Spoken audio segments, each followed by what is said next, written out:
Bharat Ratna doctor Babasaheb Ambedkar यांना मानवंदना अर्पित करतो। आज मंचावर उपस्थित असलेले मंत्रिमंडळातील आमचे सहकारी, आपले लाडके नेते चंद्रकांत दादा पाटील, लाडके आमदार योगेशजी टिळेकर, त्याचप्रमाणे चेतनदादा तुपे, आपले सुनीलजी कांबळे, भीमराव अण्णा तापकीर, मंचावर उपस्थित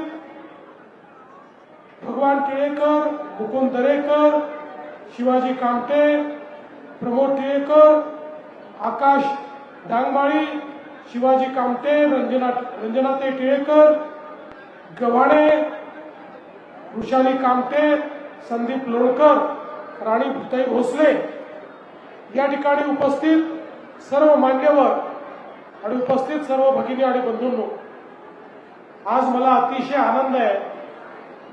सकाळी मी इचलकरंजीला गेलो,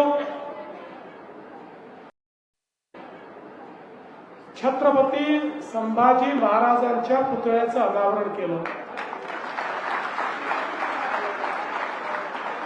त्यानंतर सांगलीला गेलो, लोकमाता पुण्यश्लोक अहिल्यादेवी होळकरांच्या पुतळ्याचं अनावरण केलं आणि आता कोंढव्याला आल्यानंतर प्रत्यक्ष हिंदवी स्वराज निर्माते, ज्यांनी तुम्हाला आणि आम्हाला स्वाभिमान शिकवला, ज्यांच्यामुळे आज भगवा जिवंत आहे, अशा छत्रपती शिवरायांच्या पुतळ्याचं अनावरण करण्याची संधी मला मिळाली। योगेशचा सातत्याने आग्रह होता की आमची कोंढव्याची भूमी छत्रपती शिवरायांच्या पदस्पर्शाने पावन झालेली भूमी आहे। या भूमीवर महाराजांचा भव्य पुतळा असला पाहिजे आणि त्या पुतळ्याच्या उद्घाटनाकरता तुम्हीच आलं पाहिजे। मी त्याचे मनापासून आभार मानेन, कारण छत्रपतींचा पुतळा उद्घाटन करायला मिळणं यालाही मागच्या जन्मीची पुण्याई लागते, ती काहीतरी केली असेल म्हणून या ठिकाणी आज मी उपस्थित झालो। आपल्याला कल्पना आहे की ज्यावेळी परकीय आक्रमकांनी या देशामध्ये मोठ्या प्रमाणात आक्रमण केलं, मोगलशाही, निजामशाही, आदिलशाही असे वेगवेगळे आक्रमक या मराठी भूमीवर आणि या हिंदुस्थानावर आक्रमण करत होते आणि ज्यावेळी अनेक राजे आणि राजवाडे हे मुघलांचे मांडलिक म्हणून त्यांचं अधिपत्य स्वीकारत होते, अशा काळामध्ये आई जिजाऊंच्या आशीर्वादाने छत्रपती शिवरायांनी शपथ घेतली स्वराज्य निर्माण करण्याची आणि 18 पगड जातीच्या लोकांना एकत्रित करत त्यांच्यामध्ये विजिगीषू वृत्तीचं रोपण केलं आणि त्यांच्या माध्यमातून हिंदवी स्वराज्य त्या ठिकाणी स्थापित केलं। छत्रपती शिवराय एक द्रष्टे नेते होते, एक असे राज्यकर्ते होते ज्यांनी समतेचं राज्य स्थापित केलं, ज्यांच्या राज्यामध्ये कुठल्या गरीबाच्या भाजीच्या देठालाही बोट लावण्याची कोणाची हिंमत नव्हती आणि कितीही मोठ्या माणसाने एखाद्या स्त्रीचा अवमान केला, तिच्यावर अत्याचार केला तरी देखील त्याला कठोरात कठोर शिक्षा देणारं हे छत्रपतींचं शासन होतं।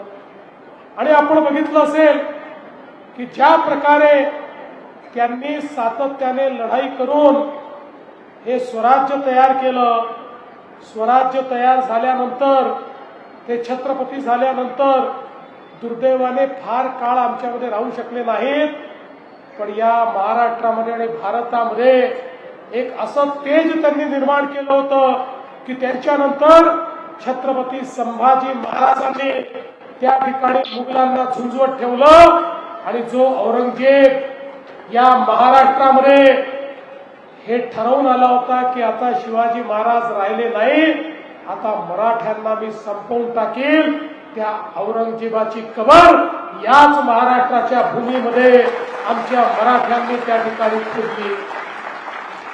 आणि छत्रपती संभाजी महाराज यांच्याबद्दल म्हटलं जातं, देश धर्म पर मिटने वाला शेर शिवा का छावा था, महापराक्रमी परम प्रतापी एक ही शंभू राजा था. अशा छत्रपती संभाजी महाराजांनी, त्यानंतर ताराराणींनी, त्यानंतर सातत्याने ही झुंज कायमच राहिली. आणि बघता बघता दिल्लीचं तख्तही मराठ्यांनी काबीज केला आणि अटकेपार झेंडाही हिंदवी स्वराज्याचा त्या ठिकाणी आपल्या मराठ्यांनीच लावला. आणि म्हणूनच आम्हाला स्वाभिमान देणारे, आमचा अभिमान असणारे आणि ज्यांच्यामुळे आज खऱ्या अर्थानं आम्ही सगळे अस्तित्वात आहोत, त्या महाराजांचा पुतळा या ठिकाणी तयार झाला. पत्रिकेत लिहिलाय की या पुतळ्यामुळे आपल्या या कोंढवा बुद्रुक परिसराचं वैभव वाढलं. केवळ कोंढव्याचं वैभव वाढलेलं नाही, संपूर्ण महाराष्ट्राचं वैभव या पुतळ्यामुळे वाढलेलं आहे.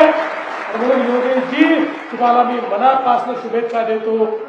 मला सांगताना आनंद वाटतो, वर्षानुवर्ष आपला देश स्वतंत्र झाला तरी देशाच्या सीबीएसईच्या इतिहासाच्या पुस्तकामध्ये आमच्या छत्रपती शिवाजी महाराजांच्या बद्दल एक पॅरेग्राफात इतिहास सांगितला जायचा.